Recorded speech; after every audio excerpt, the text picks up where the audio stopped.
Lagyan niya ng masala, salt. Mekas na ni tita yan. Mekas niya na. Okay. Mekus, mekus, mekus, mekus, mekus, mekus, mekus, mekus yan. Dahil sa reaksyong bidyong ginagawa ay sumikat siya sa social media.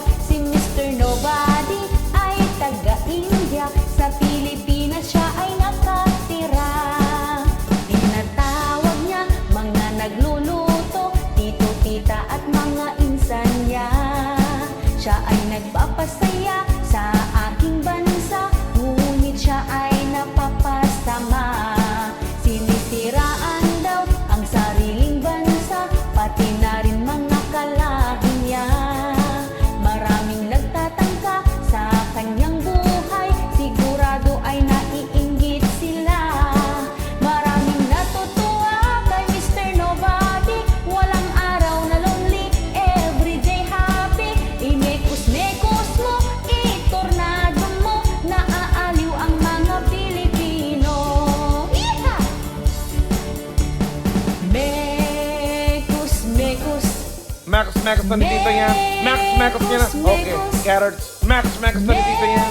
Wow. Very na healthy yan. mekus, mekus yan. Dahil sa reaksyong bidyong ginagawa ay sumikat siya sa social media. Si Mr. Nobody ay taga-India, sa Pilipinas siya ay nakatira. Tinatawag niya mga nagluluto, tito, tita at mga insan niya. Siya ay nagpapasaya sa aking bansa, ngunit siya ay napapasama.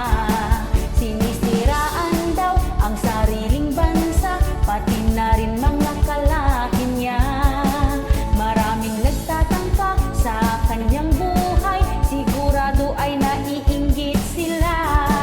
Maraming natutuwa kay Mr. Nobody, walang araw na lonely, everyday happy. Imekus-mekus mo, itornado mo, naaaliw ang mga Pilipino. Maraming natutuwa kay Mr. Nobody, walang araw na lonely, everyday happy.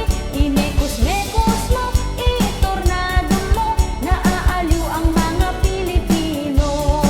Naaaliw ang mga Pilipino. Naaaliw ang mga Pilipino.